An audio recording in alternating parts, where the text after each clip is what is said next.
পাউরুটি ৬০ টুকরা বা ডেজার্ট একটা বাইট যদি মুখে দেন, ট্রাস্ট মি, একেবারে মুখের মধ্যে ব্লাস্ট হয়ে যাবে। সুপ্রিয় দর্শক, দূরের এবং কাছের, দেশ এবং বিদেশের যে যেখান থেকে আমার এই ভিডিওটা দেখছেন, সবাইকে আসসালামু আলাইকুম। আশা করি সবাই ভালো আছেন।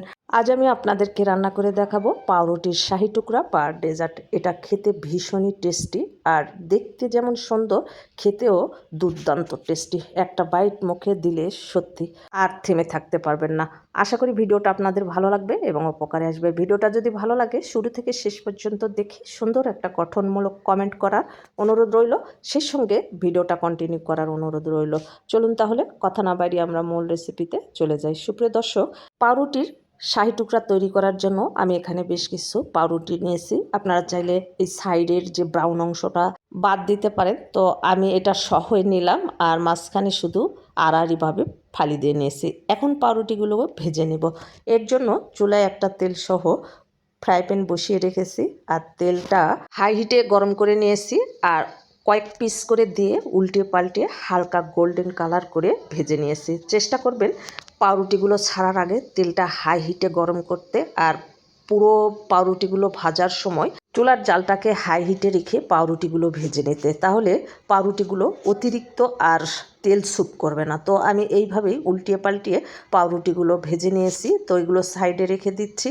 আর এখন আমি মালাইটা রেডি করব। এর জন্য এখানে নিয়েছি ১ লিটার লিকুইড মিল্ক। আমি আগে থেকে জাল করে ঘন করে রেখেছিলাম। এর মধ্যে দিয়ে দিয়েছি হাফ কাপ গুঁড়ো দুধ। ভালো করে দুধের সঙ্গে মিশিয়ে নিয়ে অ্যাড করে দিচ্ছি ৩ টেবিল চামচ কনডেন্স মিল্ক।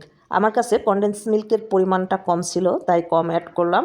আর আপনারা যদি চান যে চিনি দিবেন না, সেই ক্ষেত্রে চিনির পরিবর্তে আপনারা কনডেন্স মিল্ক দিয়ে তৈরি করতে পারেন। এতে করে স্বাদের পরিমাণ কিন্তু আরও বেড়ে যাবে।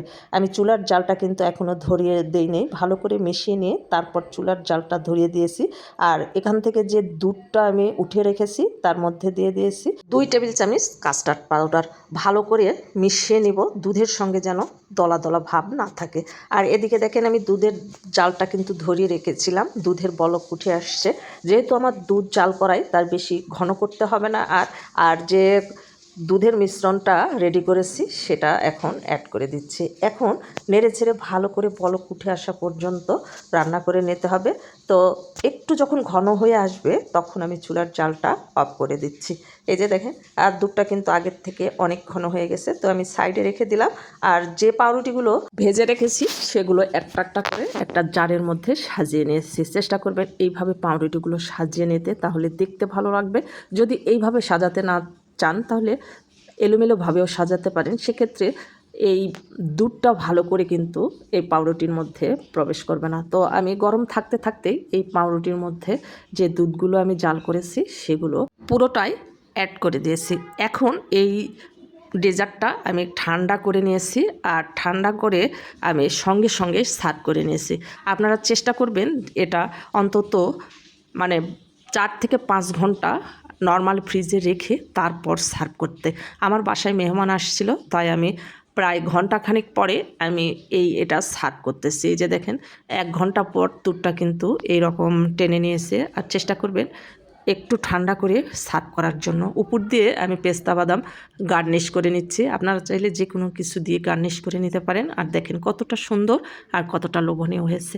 একদিন হলেও এইভাবে বাসায় ট্রাই করবেন, আর ট্রাই করে কমেন্টে জানাতে একদমই ভুলবেন না। এই রকম মজার মজার সহজ আর নিত্য নতুন রেসিপিগুলো পেতে আমার চ্যানেল সাবস্ক্রাইব করে পাশে থাকা বেল আইকনটা ক্লিক করে রাখবেন, যেন নতুন কোনো ভিডিও ছাড়ার সঙ্গে সঙ্গে নোটিফিকেশান সবার আগে আপনার কাছে পৌঁছে যায়। আর যারা ফেসবুক থেকে দেখবেন, প্লিজ ফেসবুক পেজটাকে ফলো দিবেন, লাইক কমেন্ট শেয়ার করে আমার পাশে থাকবেন। ভালো থাকবেন সবাই, দেখা হবে পরবর্তী ভিডিওতে। আল্লাহ হাফেজ।